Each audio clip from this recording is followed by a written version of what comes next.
오늘 본문에서 사도 바울은 고린도 교회 교인들에게 이렇게 권면하고 있습니다. 너희를 권하노니 하나님의 은혜를 헛되이 받지 말라. 하나님의 은혜를 받았다면 은혜 받은 자답게 우리의 삶 속에서 하나님의 은혜가 구체적으로 드러나야 한다는 것입니다. 고린도 교회는 바울에게 있어서 안타까움이 많은 교회 중에 하나였습니다. 고린도 교회 교인들은 은사를 많이 받았습니다. 많은 은혜를 받았습니다. 그런데 그 은혜를 받은 자답게 살지 못했습니다. 그래서 고린도 교회를 보면서 안타까웠습니다. 하나님의 은혜는 죄로 인하여 죽을 수밖에 없던 우리를 구원하기 위한 하나님의 사랑이었습니다. 그 은혜의 정점이 되는 예수 그리스도를 믿음으로 구원 얻게 하신 것, 이것이야말로 은혜 중에 은혜인 것입니다. 은혜를 깨닫게 되면 하나님의 은혜 앞에 감동합니다. 낙심치 않습니다. 여기까지 살아온 것도 주님의 은혜인데 앞으로도 미래도 하나님이 책임져 주실 것을 나는 믿어. 다른 사람을 미워하거나 욕하지 않습니다. 또 하나님을 향한 거룩한 열정이 일어납니다. 이전과 전혀 다르게 살고 싶은 마음이 일어나고 하나님을 위해 살고자 하는 강렬한 소원이 일어납니다. 그런데 문제가 생기는 경우가 있습니다. 처음 은혜를 받을 때는 너무나 감격하고 거기에 반응하고 살아가는데 시간이 흐르면서 은혜의 그 사랑이 희미해집니다. 은혜를 은혜로 여기지 않고 무덤덤해지는 일이 일어납니다. 마치 당연한 사랑을 받은 것처럼 여기며 살아갑니다. 그러면 은혜를 깊이 깨닫지 못합니다. 그러면 하나님의 은혜를 헛되이 받은 자가 되는 것입니다. 애굽에 종살이 하던 이스라엘 백성들은 고통 속에 울부짖습니다. 그때 하나님이 그 울부짖음을 들으시고 모세를 택하셔서 그들을 종살이 하던 애굽에서 출애굽시켜 홍해를 건너게 하시고 광야를 통과하게 하시고 가나안 복지로 인도하십니다. 처음 6월절의 감격 속에 애굽을 탈출할 때는 너무나 기뻤습니다. 홍해를 가르고 건너게 하실 때는 너무나 감동했습니다. 하늘 문이 열리고 하늘에서 만나가 내려와 그 만나를 먹게 하실 때는 너무나 감격적이었습니다. 그러나 갈수록 그 은혜에 대한 감격과 감동은 희미해졌습니다. 오히려 불평과 원망이 일어나기 시작했습니다. 심지어 모세를 죽이려 들었습니다. 하나님을 향하여 원망합니다. 왜 우리를 애굽에서 구원하여 광야에서 고생시키십니까? 라고 불평하며 따지기 시작합니다. 영적 삶에서 위험한 것은 은혜를 당연하게 여기는 것입니다. 왜 당연하게 여길까요? 익숙해지기 때문입니다. 은혜에 대한 감격이 넘쳤을 때는 무엇을 해도 피곤치 않고 좋았습니다. 그런데 그런 감격이 사라지고 형식적으로 모든 걸 하게 되면 껍데기만 남게 됩니다. 여러분, 은혜를 잊지 말아야 합니다. 하나님의 은혜를 헛되이 받지 말아야 합니다. 그러나 고린도 교회는 하나님의 은혜를 잊었습니다. 은혜를 헛되게 받지 않으려면 어떻게 해야 됩니까? 하나님은 은혜를 헛되게 받지 않고 하나님의 은혜를 받은 자답게 살게 하시기 위해서 절기도 주시고 월삭도 주시고 안식일도 지키게 하셨습니다. 예배를 드리는 것은 세상에서 하나님의 은혜를 잠시라도 잊어버리고 살다가 주님 앞에 나와 우리를 향한 하나님의 은혜를 회복시키는 시간을 갖게 하시는 것입니다. 은혜가 회복될 때 다시 소명이 일어나고 주님을 위해 살고자 하는 결단이 일어나고 은혜가 회복될 때 내 삶은 아직도 의미가 있고 소망이 있다는 것을 깨닫게 되는 줄로 믿습니다. 은혜를 깨닫고 감사를 잃어버리지 않을 때 우리의 삶에 영적 승리가 있고 우리의 삶이 아무리 낙심하고 절망할 일이 생겨도 모든 것을 이기게 만드는 하나님의 능력이 임하는 줄로 믿습니다. 이 본문 고린도후서 6장 1절에서 사도 바울은 하나님의 은혜를 헛되이 받지 말라, 하나님의 은혜를 받은 자라면 은혜 받은 자답게 살자라고 외치고 선포하고 있습니다. 그런 본문에서 은혜가 은혜로 드러나고 증명되어진 것이 어떤 것인가요? 10절은 이렇게 말씀하고 있습니다.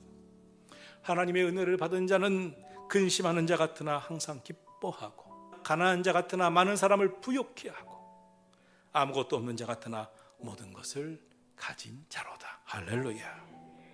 은혜가 무엇이냐면 고난을 견뎌내게 하는 힘입니다. 우리가 살다 보면 시련의 골짜기를 지나가게 될 때가 있습니다. 우리의 삶은 수없는 환난과 시련의 골짜기를 지나가게 만듭니다. 그런데 하나님께서 그 순간을 지나가게 하셨습니다. 그 위기를 통과하게 하셨습니다. 하나님의 은혜로 우리를 붙잡아 주셨습니다.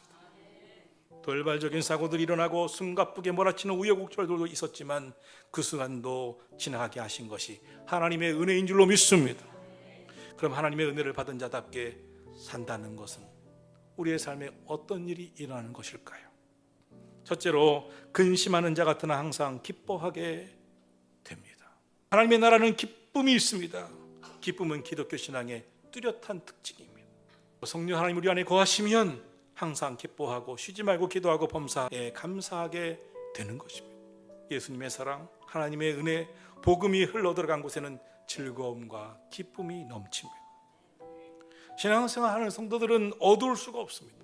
시편 51편 12절을 말씀합니다. 주의 구원의 즐거움을 내게 회복시켜 주시고 자원하는 심령을 주사 나를 붙들어 주옵소서. 구원은 기쁨이 회복되는 것입니다. 예배는 하나님이 주시는 기쁨으로 회복되는 것입니다. 구원받은 사람은 마음이 즐겁습니다. 그 이유가 무엇입니까? 기쁨은 하나님의 본성이기 때문에 그렇습니다. 하나님의 은혜를 받은 성도는 행복합니다. 세상에 줄 수 없는 기쁨이 있습니다. 반면 죄는 우리에게서 기쁨을 빼앗아갑니다. 죄는 우리의 마음을 어둡게 합니다. 죄를 반복해서 지으면 우울해질 수밖에 없습니다. 죄는 기쁨을 사라지게 만듭니다. 무엇을 해도 기쁘지 않습니다. 무엇을 해서 기쁨을 얻으려고 해도 잠시 기쁨이지 곧 더 큰 슬픔이 찾아옵니다. 세상은 어둡습니다. 세상은 죄로 인하여 어둡기에 우울과 절망, 탄식이 가득합니다. 하나님의 말씀에 순종하지 않는 게 죄입니다. 죄는 하나님의 말씀에 순종할 수 없게 만듭니다. 하나님의 말씀에 순종할 때 우리는 기뻐할 수 있습니다. 죄를 해결하지 않은 채 기쁨을 추구한들 아무 소용이 없습니다. 죄는 우리에게 있는 기쁨을 빼앗아갑니다. 순종과 기쁨은 별개의 게 아닙니다. 하나님의 말씀에 순종하지 않으면서 기쁨을 경험할 수는 없습니다. 불순종하면 불안합니다. 세상은 불순종으로 가득합니다. 그래서 세상에서는 기쁨을 찾을 수가 없습니다. 그러므로 예배하며 여호와를 기뻐하십시오. 우리가 하나님을 기뻐할 때 나를 부르신 하나님의 목적에 따라 적극적으로 살게 됩니다. 그때 우리 안에 기쁨이 더 커집니다. 사랑하신 성도 여러분, 하나님의 은혜를 받은 자답게 사는 기쁨이 있기를 주의 이름으로 축원합니다. 둘째로 하나님의 은혜를 받은 자는 가난한 자 같으나 많은 사람을 부욕해 합니다. 세상은 부자가 되라고 말하고 부자가 되지 않으면 누구를 도울 수 있냐고 말합니다. 그러나 하나님의 은혜를 받은 자는 이미 세상이 줄 수 없는 은혜로 부욕해 되었다는 사실을 깨닫습니다. 세상에서는 돈이 많아야 부자라고 말합니다. 그런데 그런 부자가 어떻게 살아가는가 보셨습니까? 돈은 많은데 마음에 여유가 전혀 없습니다. 조그만 일에도 신경질을 적입니다. 남의 실수를 전혀 이해해주지도 못하고 받아주지도 못합니다. 도무지 가진 자답게 살지 않습니다. 왜 그렇습니까? 마음의 여유가 조금도 없어요. 마치 하나님의 은혜를 받지 못한 자 같아요. 그러나 하나님의 은혜를 받아서 심령이 부유한 자는 사소한 일 때문에 요동하지 않습니다. 은혜 받은 사람은 십자가의 큰 용서를 체험한 사람이기 때문에 용서를 조건 없이 베풀어 주려고 합니다. 하나님의 은혜는 마음을 바꿉니다. 은혜 받은 자답게 살게 만듭니다. 미워하는 말을 하지 않습니다. 오히려 기도해 줍니다. 기도가 나옵니다. 은혜 받은 사람은 이미 하나님의 인정을 받았기 때문에 사람들의 평가에도 흔들리지 않습니다. 하나님의 은혜를 받았다면 그 혜택을 여러분 주변에 있는 누군가 누려야 합니다. 선한 영향력을 끼치셔야 합니다. 그러므로 더욱 많이 기도하십시오. 그리고 은혜를 받은 자답게 살아가시기를 주의 이름으로 축원합니다. 셋째, 하나님의 은혜를 받은 자는 아무것도 없는 자 같으나 모든 것을 가진 자답게 살아갑니다. 예수 믿고 산다는 것은 이미 내 안에 예수님을 모시고 사는 것이요, 천국을 소유하며 사는 것이요, 그러므로 충분히 행복한 존재가 된 것임을 믿으시기를 주님 이름으로 축원합니다. 예수 안에 있으면 잃어버려도 잃어버린 것이 아닙니다. 가장 중요한 예수님이 내 안에 계시기 때문에 그 예수님을 모시고 사는 사람은 모든 것을 소유한 사람입니다. 사도 바울은 고린도전서 15장 10절에서 내가 나 된 것은 하나님의 은혜로 된 것이라고 했습니다. 바울은 항상 은혜를 말했고 은혜 받은 사람답게 살았습니다. 바울은 하나님의 은혜를 아는 사람이었습니다. 여러분, 성도는 성도답게 은혜 받은 사람답게 사셔야 합니다. 잠언서 24장 16절은 말씀합니다. 대저 의인은 7번 넘어질지라도 다시 일어나려니와 악인은 재앙으로 말미암아 엎드러지느니라. 의인도 7번 넘어질 수 있습니다 라 믿는 자는 무엇이 다른가요? 7번 넘어지더라도 8번째 다시 일어난다는 것입니다. 이것이 그리스도인인 것입니다.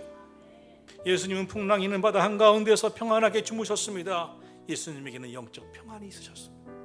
영적 평안은 하나님의 은혜를 받은 자에게 주시는 하나님의 은혜요 축복인 줄로 믿습니다. 너희를 권하노니 하나님의 은혜를 헛되이 받지 말라. 근심하는 자 같으나 항상 기뻐하고, 가난한 자 같으나 많은 사람을 부유케 하고, 아무것도 없는 자 같으나 모든 것을 가진 자로다. 사랑하는 성도 여러분, 하나님의 은혜를 받은 자답게 살아가시기를 축원합니다.